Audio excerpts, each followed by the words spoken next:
Ganda ba mga kababayan? Puro bakal yan. Pero wala pang wala pang bubong. Pero maganda naman ang tignan.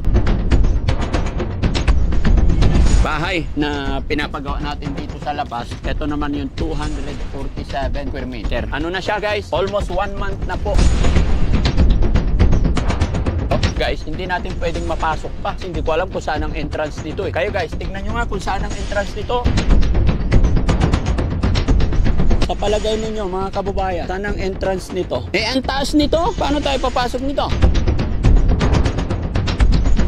Saan? Bakit hindi kami makahakbang? Flooring pa to? Maniwala o sa'yo ang taas-taas na? Flooring pa rin? Hindi ko alam saan. Baka dito ang entrance. Ah, dito siguro. Medyo mababa dito.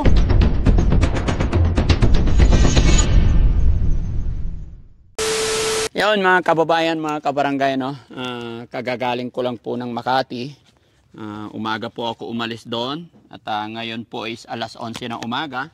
Bago kami pupunta sa mga schedule namin, update ko muna kayo mga kababayan dito sa parking na pinapagawa ni Daddy Frankie at saka yung bahay na pinapagawa natin dyan sa labas. Tara, samahan nyo ko. Ito mga kababayan, no? Saktong-sakto itong parking na pinapagawa ko. Baka next week bubong na po ito. Ayan, konti na lang. Ganda ba mga kababayan? Puro bakal yan. No? Medyo masakit lang sa sa mata, nakakasilaw. Pero wala pang bubong, pero maganda naman ang tignan. Nakukuha ba sa camera yan, guys? Ayan. Break time ngayon ng mga tao mga kababayan kasi hindi ako pwedeng sumabay na mag-video na nandyan sila kasi maingay. Kaya sinamantala ko kahit medyo mainit ngayong break time nila. Yun, malaki ito mga kababayan. 200 square meter itong parking na to. Kulang-kulang 200 square meter. Samahan nyo ako dito sa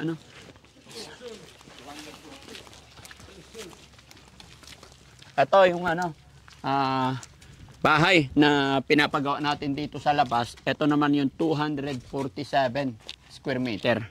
No? Ano na siya guys? Almost 1 month na po ang ginagawa ito.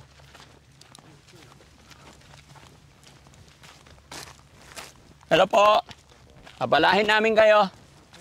Video lang ako.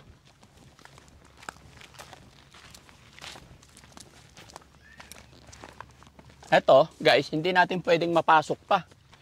Ayan. Kasi hindi ko alam kung saan ang entrance dito eh. Kayo guys, tignan nyo nga kung saan ang entrance nito.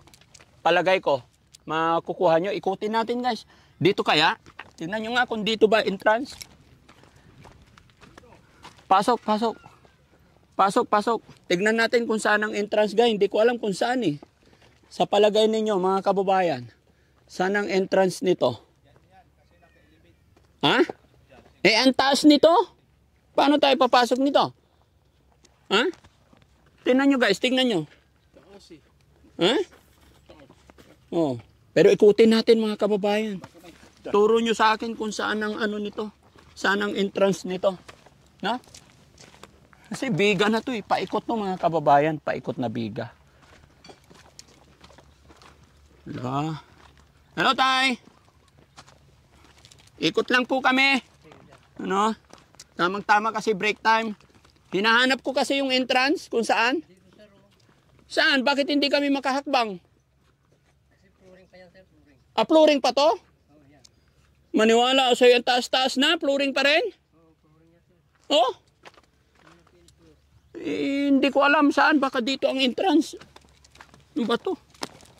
Oh. Ah, dito siguro. Medyo mababa dito. Ito. No? Kanay dyan na yung pintuan. Ha? Yung pinto, hanapin mo. Ito, dalawa. Tignan nyo, pakita nyo. Oh, para saan naman to? Bakit puro cubicle yan? CR to? CR din to? Sa tingin nyo mga kababayan, aba. No? Pero nakikita ko guys, napapaikutan ng ng beam. Matibay. No? Okay lang ba to? Oh. Hindi na pwedeng pumasok, mataas na. Baka may hagdan to pag ganyan. No? Palagay nyo, anong Skyway? Palagay nyo mga kababayan. Pero nakakatuwa guys, no? Isang buwan. Kasi ang lalim ng hukay nito eh. Tignan nyo po, oh. Biga dito, beam. And then, 1, 2, 3, 4. Beam ulit. Bilis. No? Isang buwan lang yan ha. Pero, bilis ng ano, pagkagawa nila. Tsaka ang taas yan. Second floor hanggang second floor kasi to. 2-story po ito mga kababayan, mga kabarangay. No? Gaya na sinabi ko, kararating ko lang kasi galing Makati, mainit. Pero masaya po ako na ipasilip sa inyo yung mga ginagawa, pinapagawa ng Team Daddy Frankie. Kaya lang hindi ko lang maintindihan. Aywan ko kung naintindihan ninyo yung plano. Hindi rin naman tayo marunong magbasa ng sulat ng mga engineer tsaka architect, yung drawing nila. Pero ang alam ko dyan, mga kababayan, tiwala po ako sa GMC Builders. Pinakita naman yung picture na kalalabasan nito is nagandahan kami. Kaya sila yung napili namin. Kaya sabi nga nila, pag hindi mo trabaho, magtiwala ka lang sa taong marunong at doon sa taong expert. Hindi naman siguro nila tayo ipagkakaluno, di ba? Nakita ko na kasi yung ginagawa ng GMC Builders na magaganda yung kinakalabasan. Kaya eto, tingnan na lang natin sa ending. Ito, ayan, naikot na natin guys, pero wala talaga akong nakitang pintuan. Maaring tama yung sinabi nung lolo doon. Ito yung flooring ng bahay. So ibig sabihin, naka-elevated siya. Ibig sabihin, itinaas ng sadya kasi sa bukid to eh. Pag tag-ulan, malalim ang tubig dito. So ibig sabihin, magtatabon pa tayo ng dito. Bato-bato. No? Pakalsada tayo rito. So, abangan nyo mga kababayan yung next na update namin sa inyo. Kasi hindi ko masyadong nababantayan to dahil laging wala si Daddy Frankie, lagi kaming busy. Pero kung sa tibay, nakikita naman natin, eto poste pa lang. Tingnan nyo yung poste pa lang mga kababayan. Poste pa lang. Anong size nito? 12? Pero malalaki yung bakal. Malalaki yung bakal, di ba? Tapos sa isang poste, yung makikita mo yung iba, yung bakal nila is 6 lang. Yung iba 4 nga lang.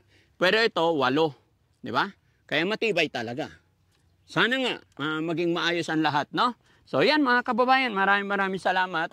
At kung may mga maisasuggest pa kayo sa amin, open po kami na ibigay yung mga opinion ninyo para mas mapaganda pa tong bahay natin. Yung shelter, malapit na, bago matapos ang buwan ng December. Tapos na po yan, lahat, taas baba, bago matapos tong buwan ng December mga kababayan. Pero dito pa lang, tignan nyo. Ang ganda na. Oh, dito matatanaw. Ayun. Kitang-kita. Maganda yung shelter natin. No? Yan. Tapos, pwede rin dyan yung parking na malaki pinapagawa natin, dyan yung exercise area, mag-basketball, pwede. Habulan kami ni Bandam, pwede dyan, maganda dyan. Tapos ito naman ang pag may mga bisita tayo, di ba? Pwede dito. Kasi yung una naming bahay mga kababayan, masikip na. No? Pero sa lahat ng mga blessing na to mga kababayan, ipagpasalamat lang natin parati kay God. Sa mga blessing na dumarating sa atin, ay siya lang po ang nakaalam ng lahat. Kaya Lord, thank you so much. Nawa po ay tuloy-tuloy itong ating kalakasan, tuloy-tuloy ang mga blessing na pinagkakaloob sa atin ni God. Nang sa ganun ay matapos lahat. Sana po lahat ng mga beneficiary natin mga kababayan ay bendisyonan din ni Lord. Gaya ng pagbendisyon ni Lord sa ating mga project, ay pinagpipray ko rin na sana i-bless ni Lord na lahat ng beneficiary alaga natin is gumaling na. Magmula po kay Ate Tintin, kay Junjun, kay JR, kay Kuya Oliver, kay Bandam, kay Jessie. Yan. Saan? Ay, hindi pala, driver pala si Jessie. Lahat po ng mga alaga natin, no? Kaya samahan nyo ako mga kababayan hanggang sa dulo, hanggang sa mapagtagumpayan natin ito. At syempre, maraming salamat po sa inyong lahat mga kababayan nating OFW, mga kababayan natin nasa ibang bansa. Lahat ng mga sponsors natin. Maraming salamat po and God bless po. Tara kasi medyo sunog na ako guys. Oh, nasusunog na ako. Init!